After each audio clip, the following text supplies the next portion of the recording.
Hey, everybody. Welcome back to The Collective. We have another fantastic show for you today. It could even be described as trippy, but that's a whole nother thing. I know Oh that was boy, that wasn't I'm getting bad. into it. I went for a run this morning, so I'm all full of energy right now, and I'm like ready to go. Now we do have a couple of things to get across. Before we do any of that, I do want to remind everybody: make sure you like the show, subscribe to the channel, hit the notification bell, get your little email in the morning, and do all that great stuff. And then there are no doctors except for that guy, Dr. Dave. I'm not different that kind of kind. different kind of doctor. But again, anything we do say on this is our own personal experience and anecdotal evidence that we have received from others.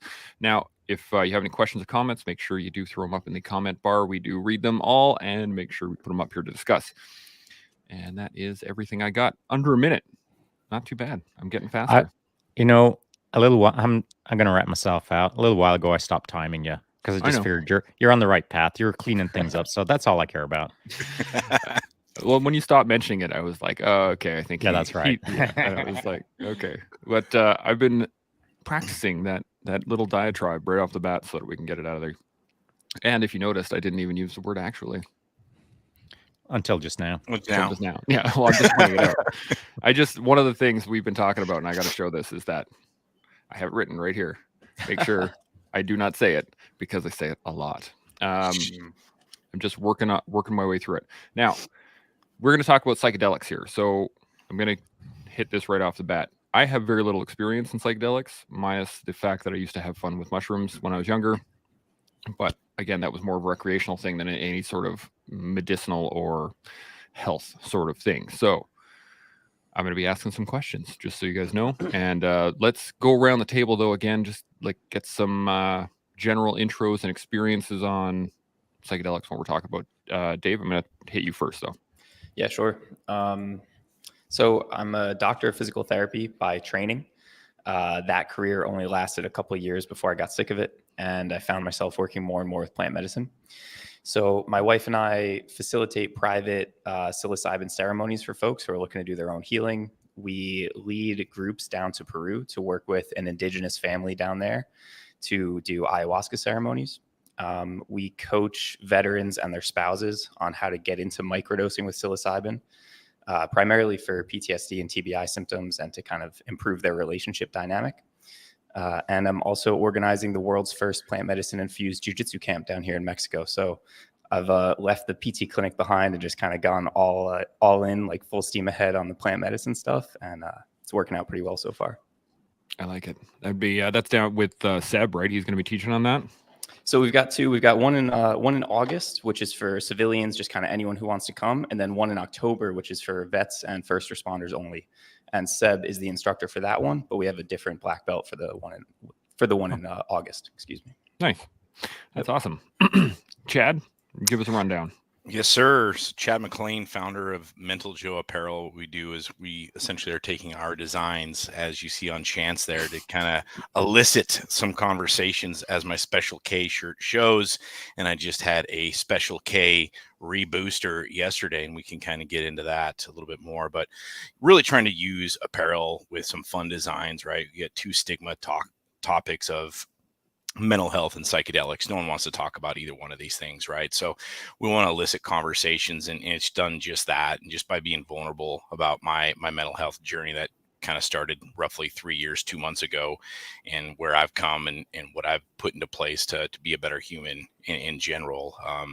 The vulnerability of that, it's amazing to see the folks that have actually reached out, who we've referred to retreats or we've sent to ketamine clinics or whatnot. And we've had, I guess you'd say, 100% success rate as far as referring people, because they've all come back with, holy cow, my narrative is now changed. I definitely see where I'm at. I'm not operating at a 12 anymore. I can operate at an 8 and a 9. I'm not grinding metal on metal anymore. So that's kind of the fastness of us, but I know we're going to dig deeper into this stuff. Absolutely. And Rob, how about yourself? Give us a rundown. Yeah, man, I'm a little bit like you, Chance. So, I've got some experience recreationally throughout my lifetime. Nothing too crazy or heavy, but like I've definitely experienced, psychedelic experiences through mushrooms. And I've just sort of, now that I'm on my own personal journey as a sort of middle-aged adult into my own mental health sort of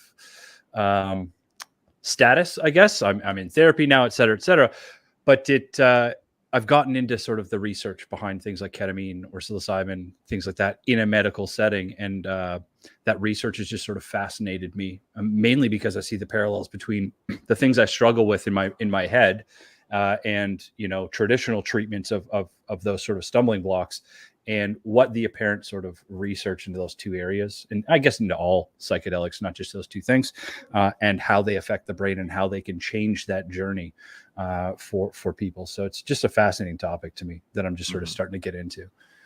Well, awesome. Well, it'd be good for the conversation. I'm sure you'll have lots of questions like me. Absolutely. Shaun, you want to hit us up with a little bit of your experience on psychedelics? Yeah, sure. I do have some experience, but first of all, please appreciate the waterfall of energy that's going into my brain. Huh? Like, What do you think? I think it looks like you have an idea. Like, just I do. I literally set this whole thing up in our hotel room so that I could have the painting going straight into my brain. I do have experience with psychedelics, and I would precede probably all of your experiences because I started with them over 20 years ago. Back in the day, I believe the vault of information was located over on something called Arrowhead. Has anyone ever heard of Arrowhead? Back in the day. Back in the day, bro. Old schooly stuff. And I was looking to create I was trying to expand my consciousness. I was trying to enlighten myself. I was trying to become better. I was trying to understand the world around me through a variety of different vectors. And I was not afraid to be adventurous or explore. I didn't need anyone to hold my hand. I'm pretty comfortable with making my own mistakes. And I realized that because I'm prone to push the envelope in new areas, and be comfortable with it, I thought I better do some research to some degree, and that's why I was over on Arrowhead. I tracked it for quite a while. I talked to a few people, and I started exploring with psilocybin, or magic mushrooms, sometimes referred to as. And I initially started with microdosing at around that 0.2 grams sort of scenario, which maybe we'll jump into with David. I'm not prescribing anything to anyone at this moment. I'm just talking about what my experience was. And then, I did some hero doses. That's the common term that's used, some 5-gram loads, and had some really interesting moments with that. I'm not going to talk about those in detail at all. I'm sure the topic will come up through other conversations here later. And also, to the point on Peru, the first time that I ever did ayahuasca and San Pedro cactus was quite by accident when I was flying out of Italy into Peru to do some international security consulting. I bumped into my wife in an airport. That's a whole long, different story. But at some point, I was mountain biking with a local guy that I just bumped into on the street. He didn't speak a lick of English. Mi español es malo, so I didn't do very well with him. And I just looked at him and kind of did one of these, you ride? And I want to go for a mountain bike ride. And I set something up with him for the next day. We went out for a 6-hour ride. We finished off at this spot, and he said, well, let's stay here in broken English, and got handed a drink, and there it was. It was San Pedro and ayahuasca. And that was a really interesting moment for me because I was unprepared for what was about to happen. I didn't even know what I was drinking, which, is a cautionary tale, of course. Yep. But what that did do for me was allow me to explore in a whole different way. And from that point on, over 20 years ago, I've been tracking psychedelics hard. Now, bring it to the modern day world as of yesterday.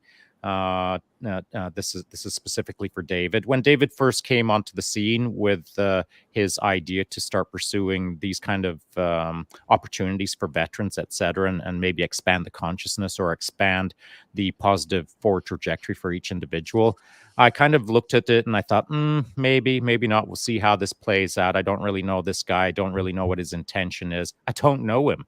But my buddy Seb vouched for him. And I thought, okay, I'm gonna just be patient, not get involved in anything, and I'm just gonna observe.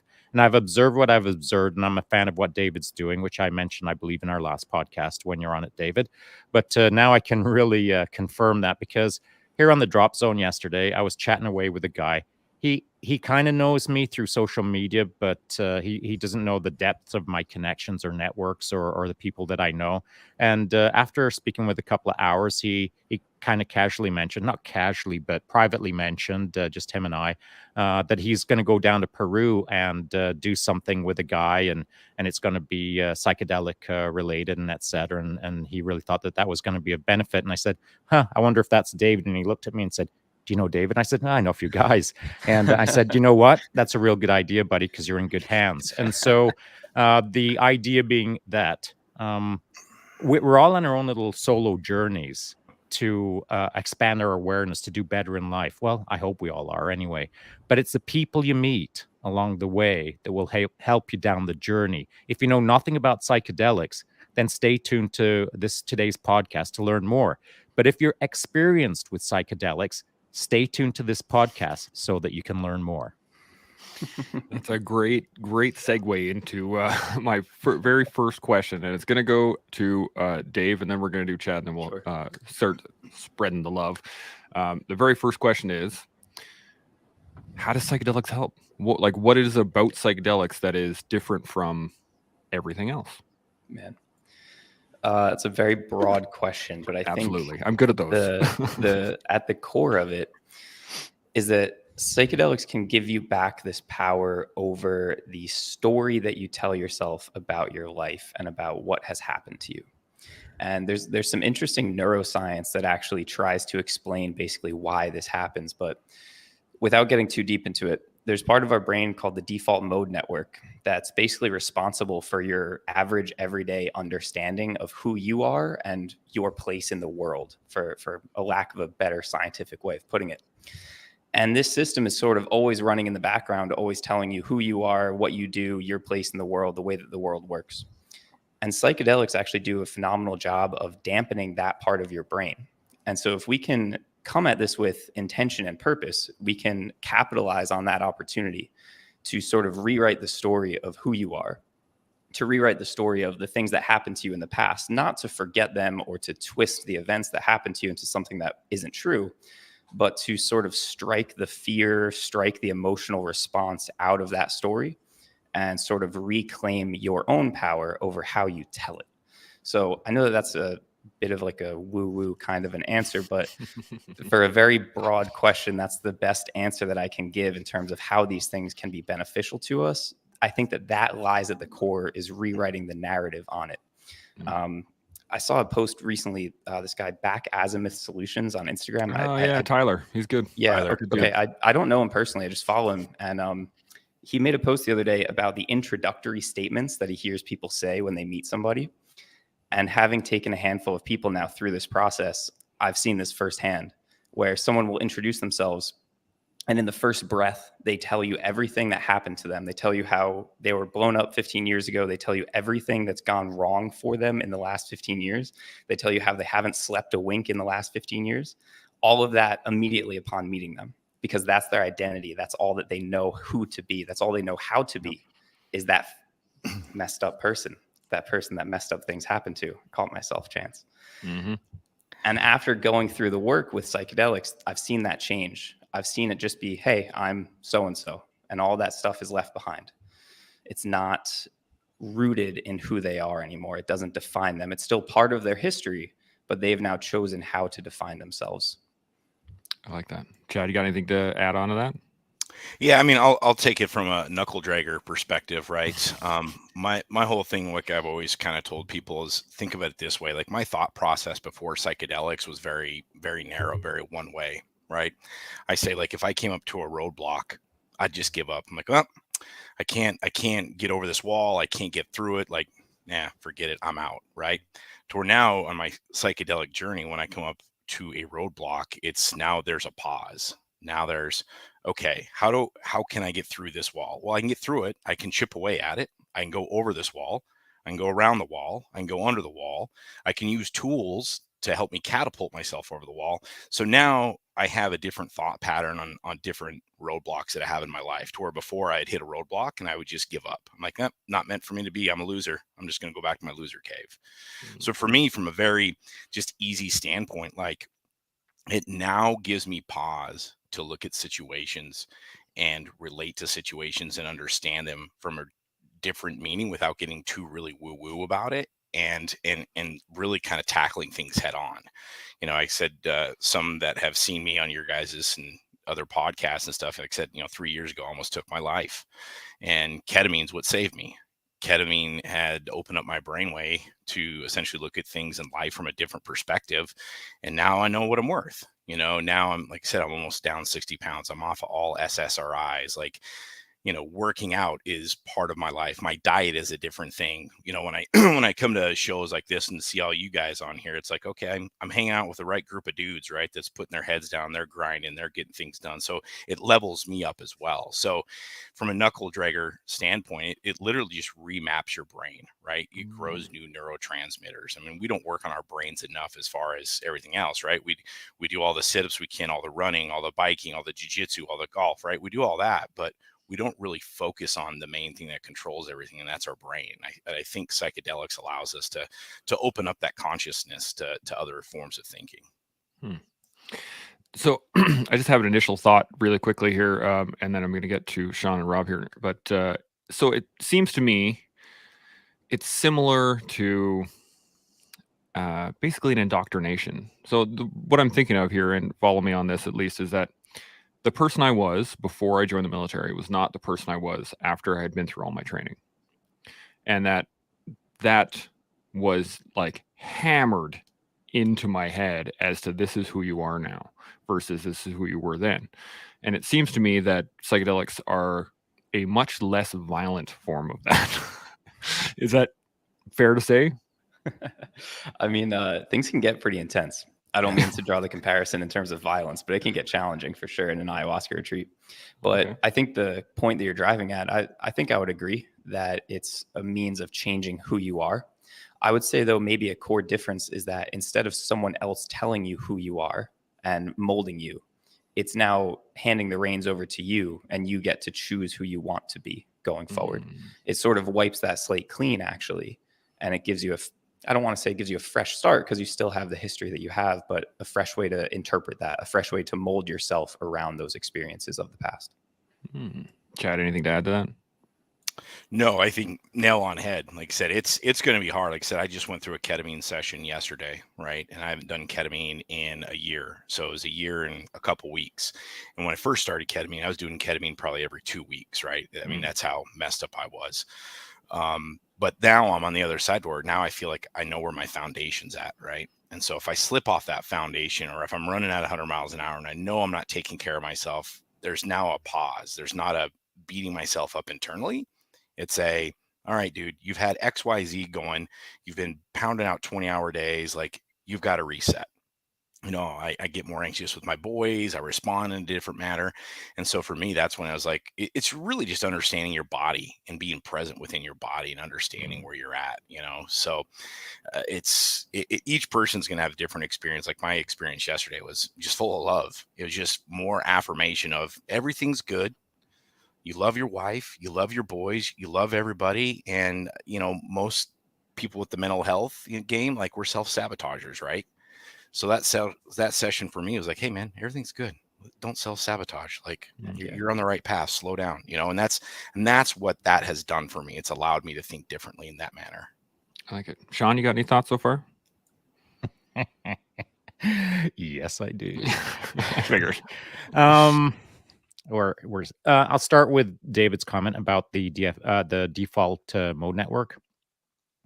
And I think he's right on point with that. It's a narrative that we tell ourselves. It's actually the lie we tell ourselves. Who we were is not who we are. And so yesterday at the drop zone, I heard a lot of stories about who people were, and they believe that that's still who they are. And they're not moving forward in the now. They're kind of trapped in the past. And just a funny anecdote. When I bumped into Seb, of course, I said, "Hey, let's just let's hook up here right away. And then I saw a guy and I was like, hey, what's up? And, and he said, you got a minute? And I said, sure. And Seb said, that's the last time I'll see you. I'll see you tomorrow. And I was like, what? No, it'll only take a minute, man. I'll just say hi. I'm sure they just want to say hi. And then I'll meet you at your Airbnb. Well, I got home at 11 o'clock last night. And it's because, and I get it. I get it all the time. And I used to be that guy as well, where someone would say, hi, who are you? And it'd be like, well, I was. And that's who I was. But that's not who I am now. And sometimes you've got to converse with someone for 10, 15 minutes to hear their entire history from when they got out of diapers until yesterday. And you need to, apparently you need to hear the whole story, which I don't, because I honestly, it'll sound too callous, but I'll just say it in a callous way so that it really puts the point across. I don't care. I honestly don't care who you were. I just care about who you are right now. That's the only focus. What is happening right now? Who are you in this moment? Because that's the only relevant thing. What you were a year ago or 20 years ago, or what if you never had a dog as a kid, completely irrelevant to me.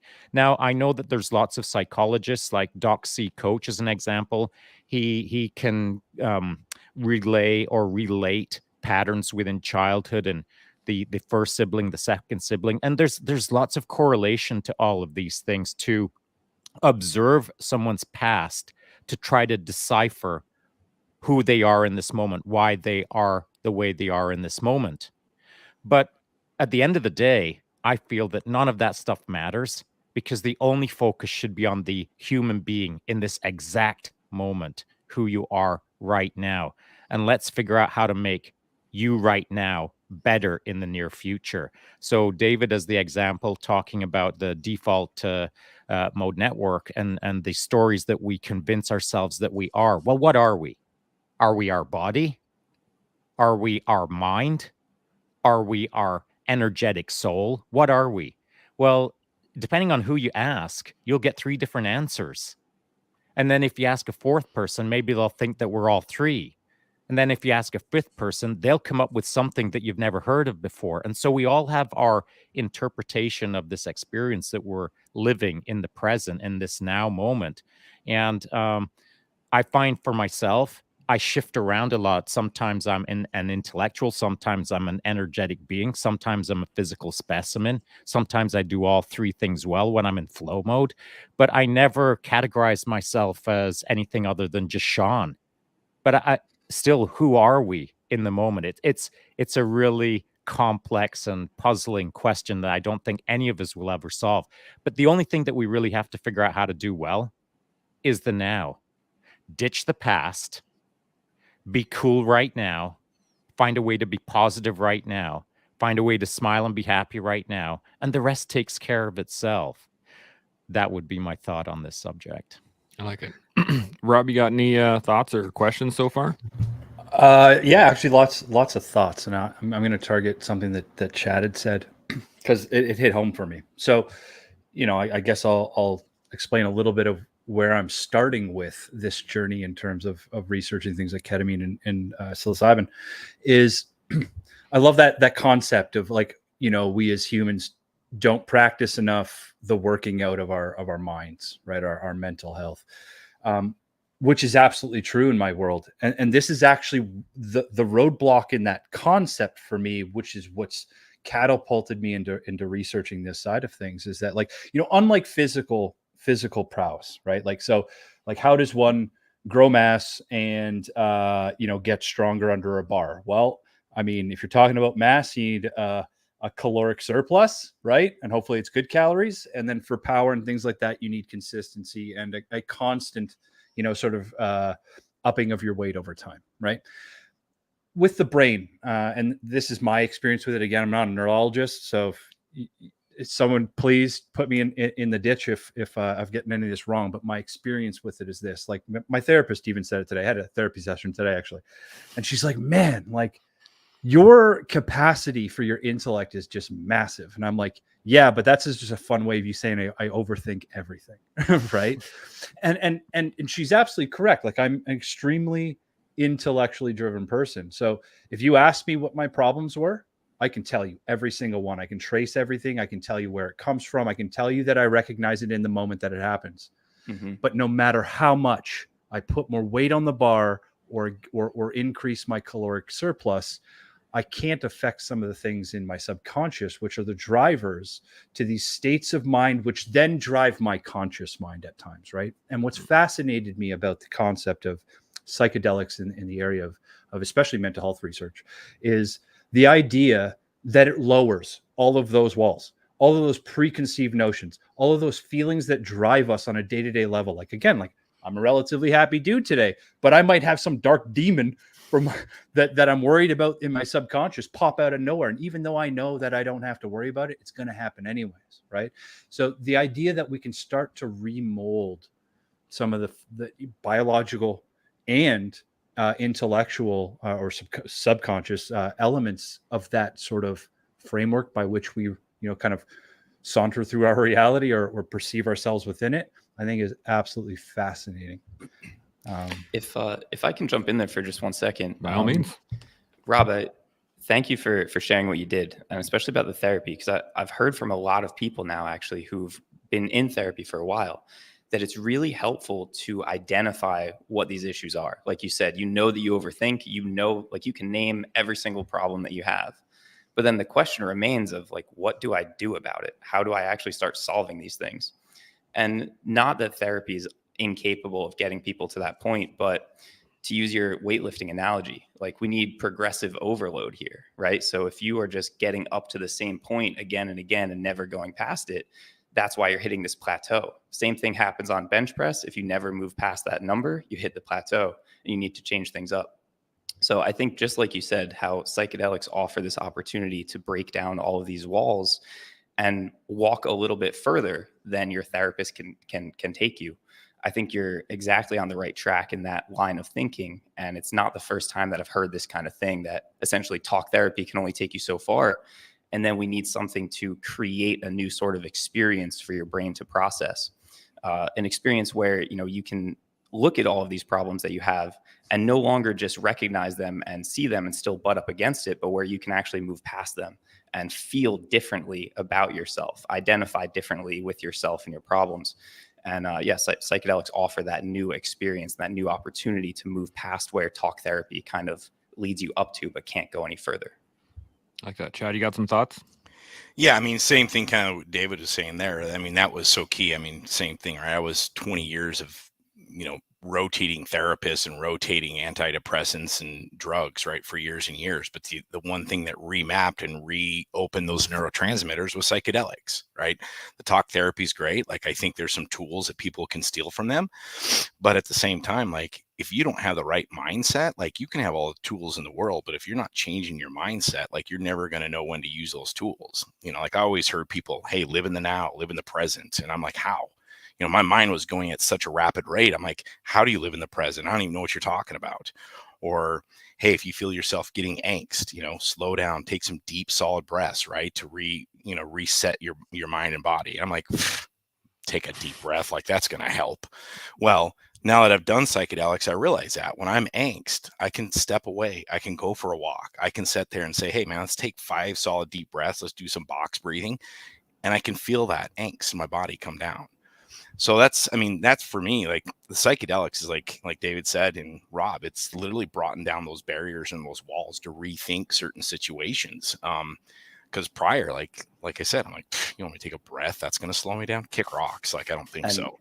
Chad, it sounds like the ketamine experience, it offered you like a lived experience in the present moment of just breathing or of feeling this love for everybody. Yeah. Where prior to that, if someone had just explained it to you in words, you're like, this makes no sense. This is ridiculous. We're all love. Like, get out of here. That's some hippie nonsense. Take a deep breath. Like, how am I supposed to do that when I feel this way? Yeah. So I think the psychedelics, they give you this experience that is undeniable. And it's the experience that everyone talks about trying to get to that state. And so once you have experienced it, though, you know that it's possible. And then it's a question of, all right, how can I get back there on my own? How can I get back there without taking ketamine, without taking psilocybin? How can I get there through meditation, breath work, etc.? But to someone who's never experienced it, just telling them those words is worthless. Shaun, like you were saying, you don't care about someone's past, you care about who they are now. Well, for someone who's never been in the present moment since they got blown up or since they were in some sort of accident, they've spent the last 15 years not being in the present moment. They can't just do that. So I kind of laughed when you were like, I don't care about your past, because as a facilitator, I have to employ some tactical empathy to sort of listen and build rapport and get to that point where I can win someone around to my point of view. But I think that that's really the magic of psychedelics, is it gives you this undeniable experience of being in the present, of feeling this love for everyone else, and most importantly for yourself. And then the real work starts after that of, all right, how do I get back to that place on my own? How can I learn to live in that place a little bit more every day? Seems like the proof of concept, right? You can tell someone all you want, but if you can actually show it to them, this is what it's like. Oh, this is what it's like. Okay. Totally. Any other thought? I got a bunch of comments and a couple questions here. Any other thoughts, Shaun? I do. Yeah. Hit us up. It has been mentioned, and it's worth repeating, I think, that at least I'm basing this on the veterans that I've spoken with over the last 48 hours, which simply sharpens the point that I've been hearing for quite some time now. And usually it's the individual is quite angry about sometimes it's something, sometimes it's all things. Usually they're pointing the finger at anything other than themselves. It's the government's fault. It's my car's fault. It's the neighbor's dog's fault. It's the sun and moon's fault. It's the air I breathe's fault. It's everyone's fault except my fault. Yep. And man, it's easy to fall into that tight pipeline of anger if that's all you're used to. And if you're just not used to working inside or looking inside at yourself and really realizing that sometimes it's all just an illusion. It's just us trying to figure out how to expand our consciousness to be a better human being and do it in line with others who are also trying to be better human beings. You can, again, I've used the crude analogy of you can be Darth Vader or you can be Obi-Wan Kenobi. And if you just choose right, you can live a good life.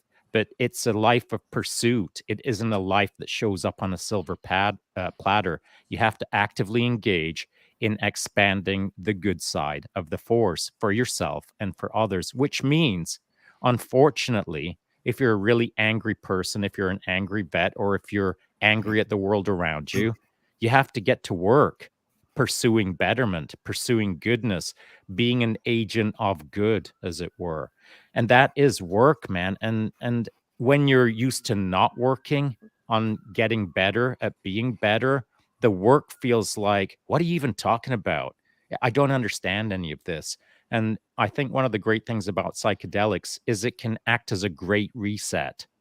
It can take a person who is used to their default network mode and open their pathway, open their mind, open their consciousness to enough of a degree where the person will perhaps see a little clearer beyond their tight construct boundaries and perhaps engage in something a little more positive that they've never been able to do up until then.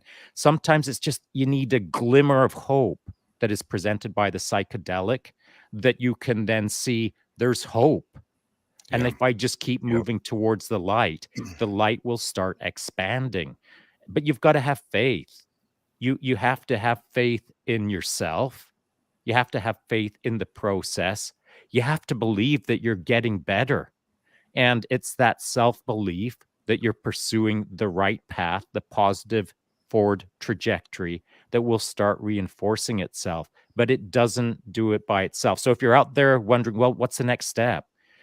You can do what I did and be an adventurer all by yourself and make all the mistakes and get some bumps and bruises along the way. Or you can find yourself someone who can guide you along the way. I'm not a guide in this aspect. I can't guide anyone through psychedelics because it wasn't my primary focus. It was just simply a subunit of the world around me that I was trying to understand a little bit better and use as a minor tool, if you will. But someone like David, who is actively guiding people now, and I'm not gonna say just go find a guide in the yellow pages.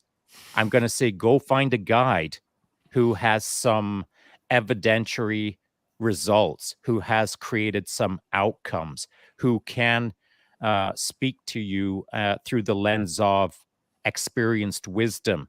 Because as a guide, you've got to make mistakes. You've got to make mistakes within yourself to learn those lessons. Then you've got to work with others and make some minor mistakes while still getting them to the finish line of the start line. You've got to figure out how to work with people, and it takes time. So don't hit the yellow pages. Look up psychedelic guide and then choose the first one at the top of the page. You ask around if you're looking for help. Well, and it's, just to go off that real quick with what Shaun was talking about, it's kind of like we're an apparel company, right? T-shirts, hats, hoodies, all that jazz. But when people come to our site, that's why we have a resource page, right? That's why we have a retreat and foundations page. Because that was the same thing. Like, where am I going to go find this information? Who are these people? Who are trusted resources? Who are trusted retreats, right?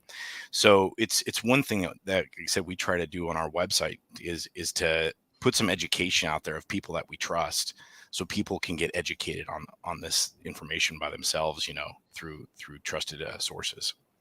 Absolutely. Dave, do you have something to add on that, or? No, just thanks for the vote of confidence, Shaun, and Chad. Thanks for having me be one of the retreats up on your website, man. Absolutely, man.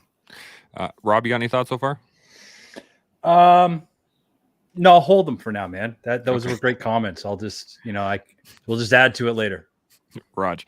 Okay, I got some comments here I just wanted to hit on, and some solid questions, so we may run out of time for them, but let's hit them up first off. So Satch, good morning, good to see you. Talking horses, Jason, always good to see you as well. Doc C kicks in with, it's interesting because psychedelics help decouple the traumatic memories from a physiological response. Good physiological response, and it allows the client to process it in a safe way. I'm discussing individuals' PTSD. Yeah. Are you guys, any thoughts on that right off the bat?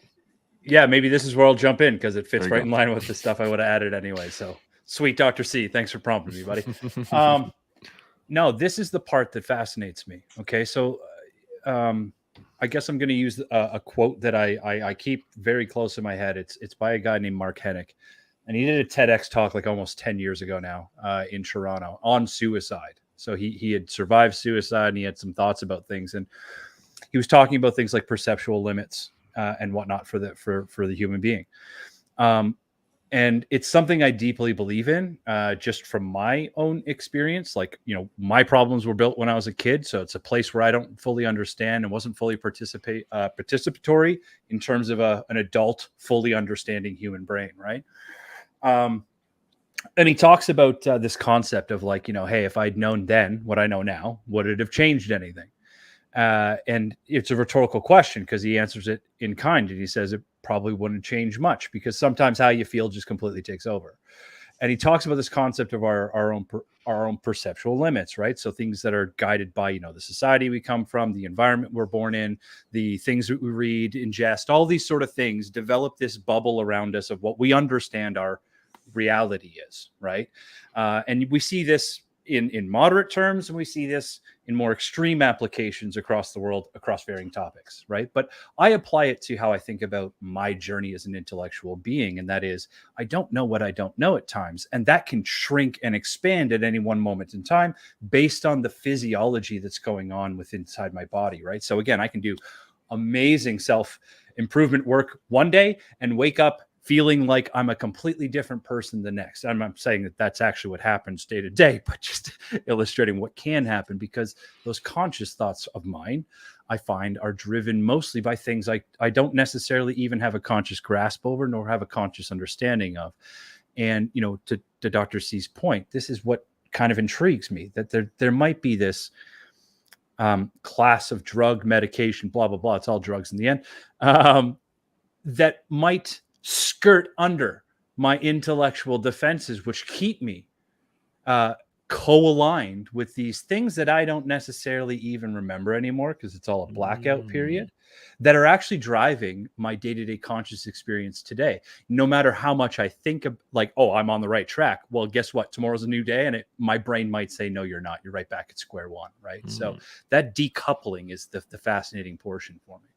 I like that. Chad or David, you got any thoughts? Anybody? Just real briefly on this one, I know a lot of the research is going on using MDMA combined with talk therapy, actually. We know that MDMA plays a big role in the processing of like emotional memories in the amygdala. And that plays a huge role in PTSD and sort of the trauma associated with those memories.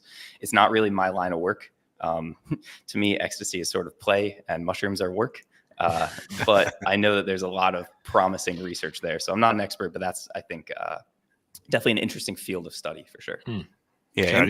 MDMA was actually started being studied back in the 70s for couples therapy, believe it or not. It was having some really good, I'm sure it was.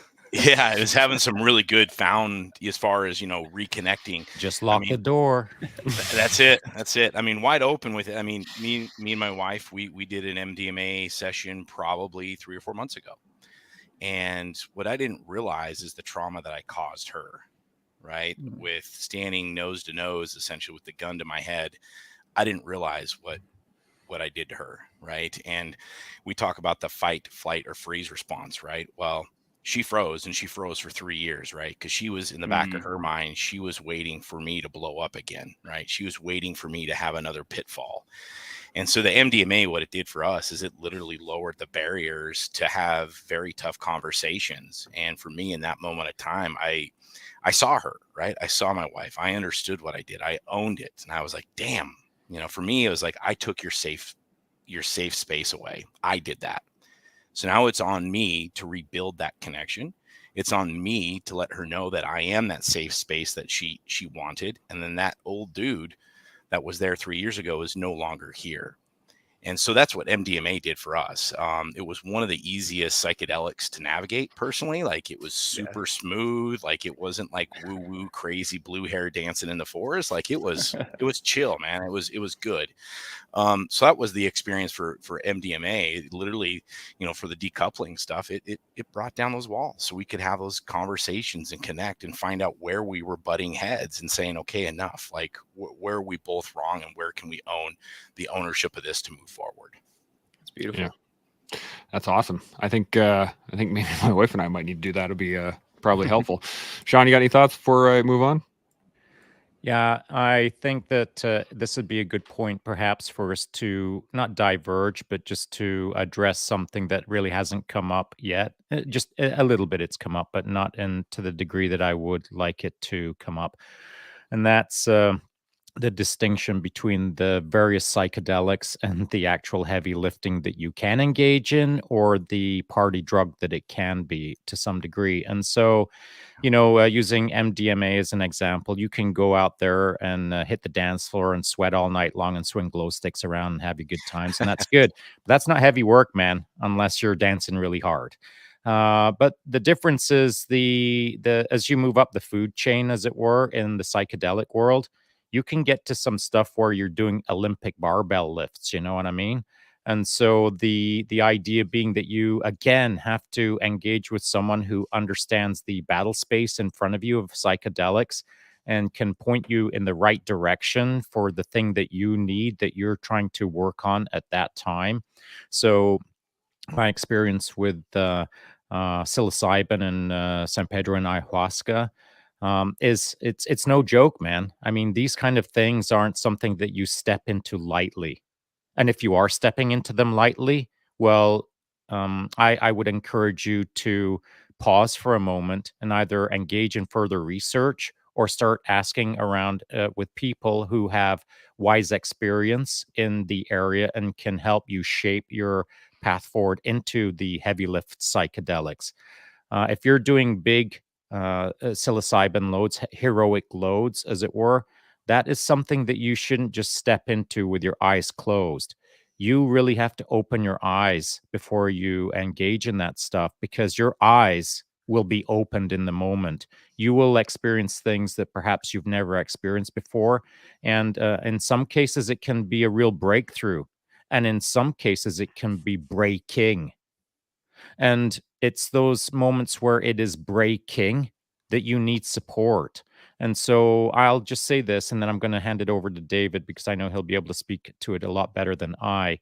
If you want to really change your way, if you want to live in the now, if you want to get rid of the past and allow the future to unfold in front of you, you will need help in psychedelics and guidance in the moment.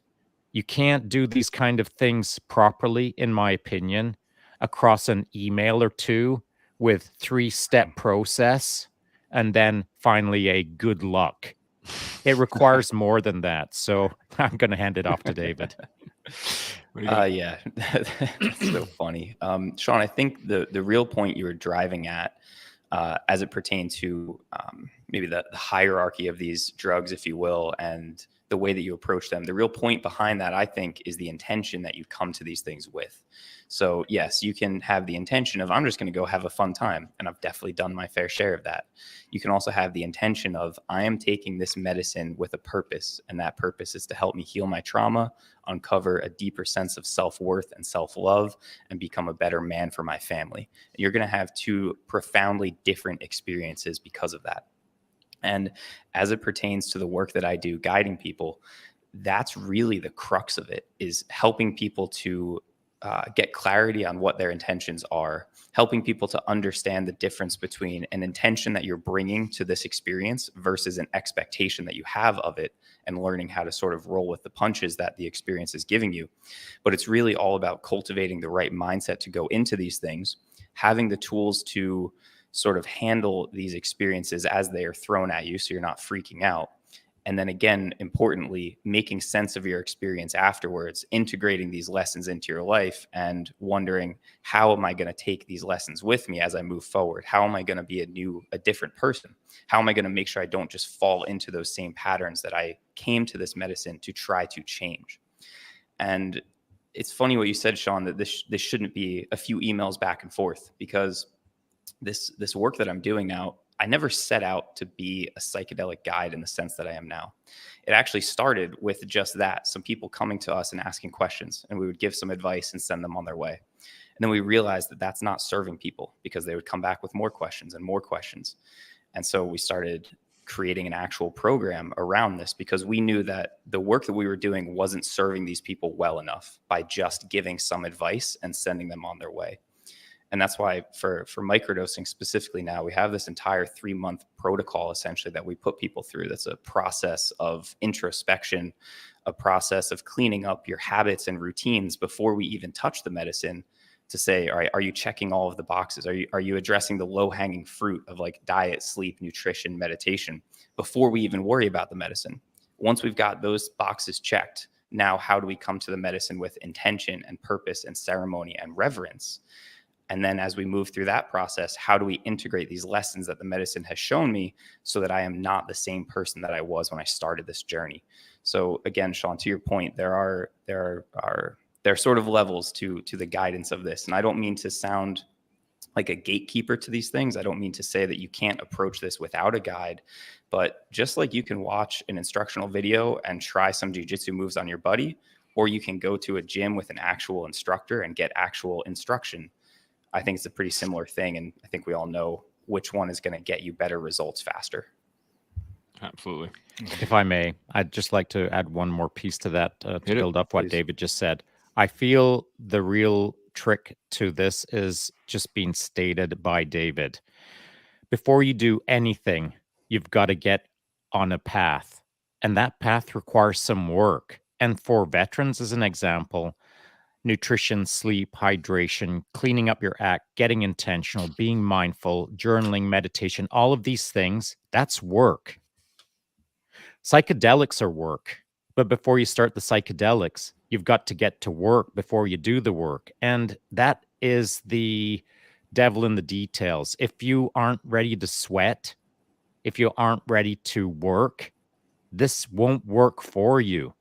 And so how do you make it work for you? I really feel the secret sauce is this. You got to know why you're doing it. You got to really want it for yourself. Why are you here? How are you going to get better? And what velocity and intention are you going to apply against that in order to achieve what you set out for yourself, which is to ... become a better human being. It just doesn't arrive on a silver platter. And so where it will all fall apart is when it starts getting difficult. And if you're trying to do it by yourself and it just got difficult and you quit, well, it didn't need to be that way. If someone can walk the path next to you and recalibrate you from time to time, can give you a shoulder to lean on, can prop you up when you're wobbling a little bit on the path, it is so critical that you engage in a mentor or guide or a helping hand to move a little further down that path until you are ready to engage in psychedelics. So anyone who thinks that it's a big green button on the wall that you just hit and bam, it's done, it is not. If you really want to move your needle, just like Rob said, if you want to get bigger, there's a process. You have to work. It is intentional. It is a building process until you're finally ready to put actual plates on the bar. And David would be the guy who's going to be, he's Arnold Schwarzenegger right now, standing over you, spotting you on the bench press to some degree, if we're going to use the weights analogy. And I'm being a little glib with that, but it's not too far from the mark that you really need help in this process. Absolutely. I think it goes for really any type of cognitive changes, really. I mean, if you're going to be re-engaging yourself, it's always better to have a hand. I mean, this is what we do on the collective every day, right? And the whole reason I got into podcasting was specifically to be able to share other people's tools with other people. And that's one of the reasons why I love this collective, especially this whole concept of talking about psychedelics, because A, it doesn't get talked about enough, but B, it still goes back to the work, the intentionality of you have to want to change at the bare minimum. Now we have I got a slew of comments here that I'm going to hit. Does anybody else have any? Okay. Stop me if there's something you guys want to hit on, because there's a bunch. Here we go. Talking to horses. Correction. Doc C. Isn't who you are contingent upon context?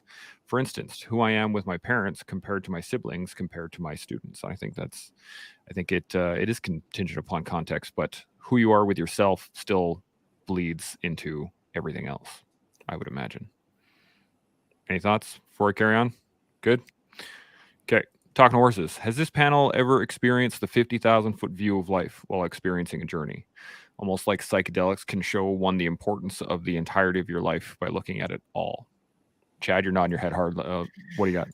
Yeah, I mean, like I had it yesterday, during my ketamine session. It's just, again, it was just a confirmation from that 50,000-foot view of like, hey, dude, everything is good. Like, you're on the right path. You are taking the right steps. Like, you're noticing when you're triggered. You're noticing when you need a reset. You're noticing when you've lost your foundation, right? And I'm very open about that. I mean, like I said, when I was moving at a clip, just moving, stopped working out, didn't eat right. And then I literally had to pause and say, okay, we need to refine the foundation. So seeing that yesterday and just a confirmation of like, yeah, things are good. We're going in the right direction. I see that just about any time I've done medicine. Awesome.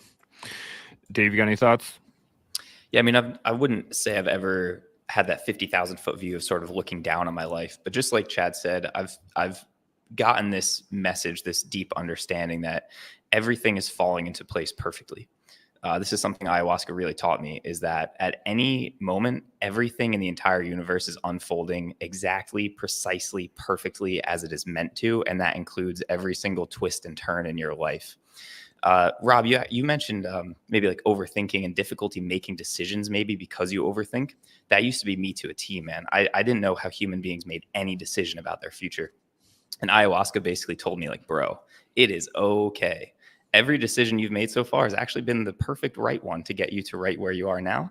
So don't stress it. Whatever decision you do make in the future, that's going to be the perfect one. Because if you were meant to make a different decision, you would have. And I know we leave religion out of this, but I've met Krishna during an ayahuasca experience. I have been assured that I'm on the right path, and I have a deep knowledge of that at every moment that I'm alive. So that's awesome. I'd like to add something to this as well in respect to the 50,000-foot view. I've seen it from a universal view. It all depends on your experience. You know, I've had a few experiences, and I've seen myself from 10 feet above. I've seen the world from 50,000 feet above. But I've sat right at the center of the universe, connected to this unbelievable universal light of goodness, of this energy of amazing love, if you want to call it. Like, I've been right in the middle of it, not just even being part of it, but being it and seeing the universe around me and experiencing how amazing life can be. And to David's point, the moment that we're all in right now is precisely where we're supposed to be based on the choices that we've made. And the future choices that we make are up to us. We shape our universe is shaped by us, not by the universe. We own this whole thing individually, and how we play with this universal power that we have is up to us. And if you want to use it well, you have to use it for good. Shape the world around you in a good way so that you and everyone around you, whether we're energetic beings or whether we're human beings or whatever we are, if you want to have a fun video game, play a fun video game. I like that. Rob, you got any thoughts before I jump on? No, I'll just everything that's been said is fantastic. You know, I can only speak to it from hero dose level, right? And I can tell you without any contradiction ever, I'll always tell this story, is that any of my trips, so, you know, done a little bit of MDMA, done a little bit of mushrooms, psilocybin, and my use of those was never to go out and party hard. It was generally with one or two friends. It was just a safe place. It was a comfortable place to explore things, right? And the one unifying thing throughout all of those is that my experiences with those, it's like everything fell into place in those moments. It's this place where I can tell you from my conscious life to that life in those moments, like night and day difference between how I viewed each and everything that I experienced or would experience, or my brain was overactive and was thinking about all the possibilities that probably won't be in the future. Everything made sense. It was, you guys use the word love and all that, and that's what I'll hinge on. You know, tough guy, sort of exteriors aside, like love, man, like that's literally, I felt so in place right now. To harp on something you guys touched on a little bit earlier, and I just didn't touch it, right? Like that intention. Okay. Like I'm lucky. Like I'm a pretty intentioned guy. I was going into all those scenarios with nothing but like optimism, essentially, even though it was just for recreation. But it's, you know, that question of without that intention. I've also seen people on horrific trips. Okay. So like, let's talk, we're with this whole panel, we're talking about the possible benefits to mental health and all this sort of stuff, the use of psychedelics. Man, as much as like it can propel you to a 50-foot, we keep saying, I followed you, Chad, and said 50 foot on that 50,000 foot view. It can also put you in 100,000-foot hole, right? If you are not in the right mind state. And I've seen that, right? Like this is not willy-nilly like, oh, you know what, I'm just going to do mushrooms and I'm no longer a depressed person. Quite the contrary. You might actually just turn into a not person after that, right? Like it's something we have to do with intention. Yep. Yeah, 100%. So we're running short on time. I'm not going to be able to get to all of these questions and statements, but I do want to hit some final thoughts, and then you know what we'll do? We'll reset this and have a second psychedelics part 2, and possibly a part 3 or part 4, because this is a big subject. There's some great questions that I'm going to save because it needs to be developed. So Doxy, Tanya, Chance, can you just take a speedy 90 seconds or 2 minutes, and can you just read out each question? Bang, bang, bang. We're not going to touch the questions. Just read them out as food for thought for viewers in the future, please. Raj, here we go. So Doxy says, Shaun is discussing cognitive behavioral therapy, which tends to focus more on the present sense. Mind you, there are 350 psychological theories in understanding people.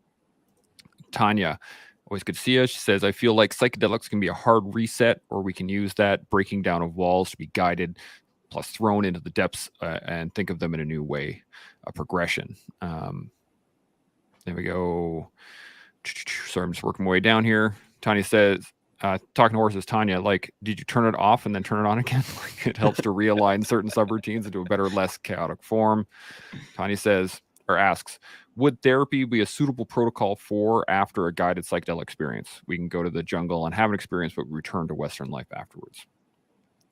Tanya then replies, no, there goes my camera for some reason.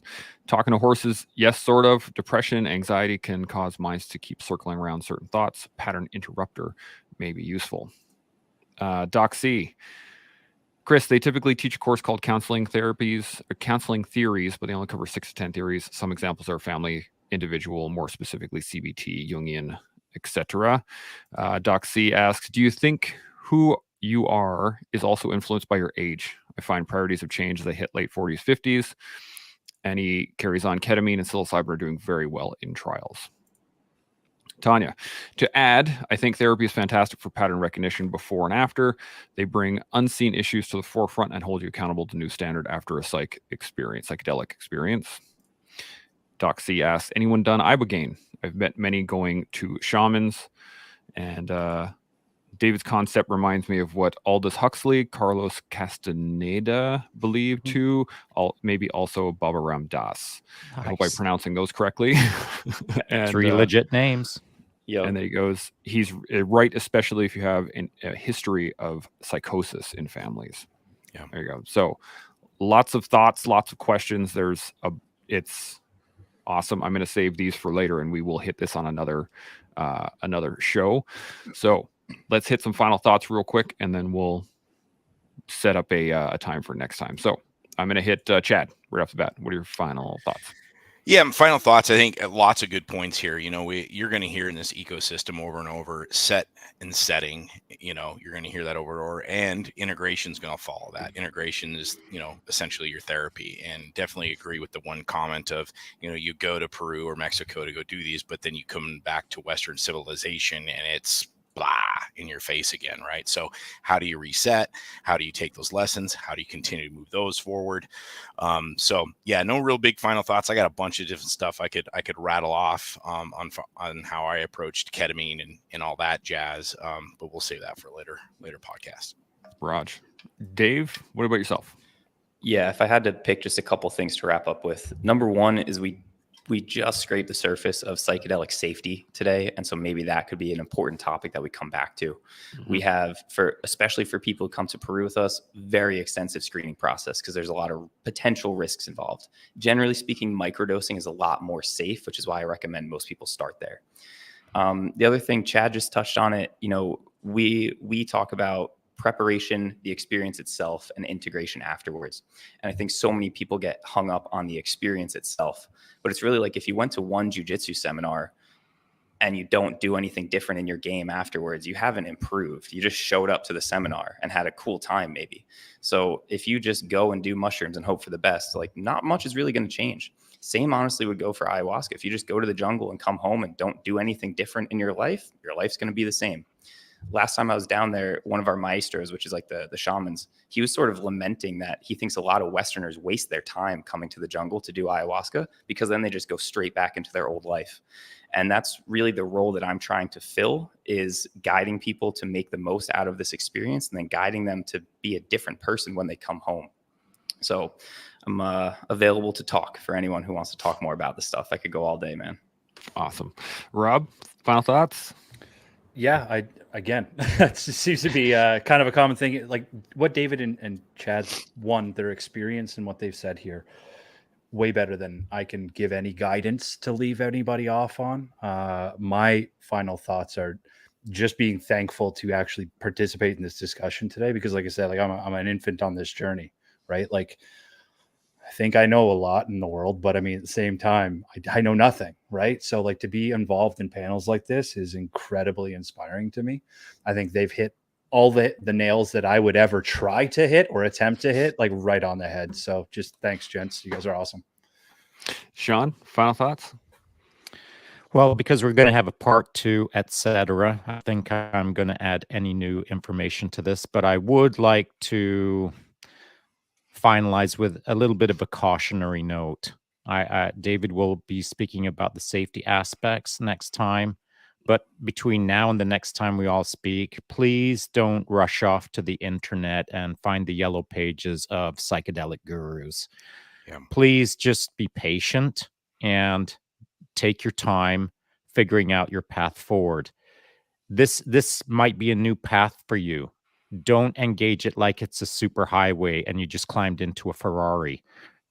What you're literally doing is sticking your thumb out right now and trying to hitch a ride over to David's place where he's going to teach you how to drive the car.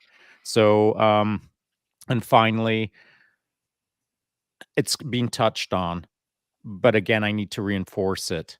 Whatever experience you have in life and wherever you are at now, please don't think that it's always a forward trajectory. Life is an ebb and flow. It has some peaks and valleys. And the moment that you go down to Peru and have a fantastic experience where your consciousness is expanded and you feel like you have an illuminated life, you might for a while. It might last forever. Who knows? But don't ever think for a moment that the work stops. You can't flick a switch and life becomes amazing forever. You're constantly flicking light switches every day to try and illuminate the path forward just a little bit more. Yeah. I again don't have a whole lot to add on to this, and the fact that there's work to be done. Sounds like you need to go to Tulum, Mexico, buddy. It does sound like I need to go there. The key thing that I really wanted to hit on, I think that we've touched on it over and over again, is that same intentionality, right? This is the only thing that helped me get through my own going through therapies, doing equine stuff, working with my own therapist, talk therapy, EMDR, all these things. At the very, very, very core of it, it came down to I wanted to change. I did not like who I was, and I needed to do that. So for anybody that really you want to know more about this stuff, absolutely go talk to Doc Zed here. I'm going to put your website and stuff in the description bar. That make sure that anybody that does have questions can come to you, because it's truly important. But as a start, understand that you got to learn who you are in the now so that you can build upon that and grow into the person you're supposed to be. And you can do a little bit of that every day here with us on The Collective. We'll see y'all tomorrow. Chimo.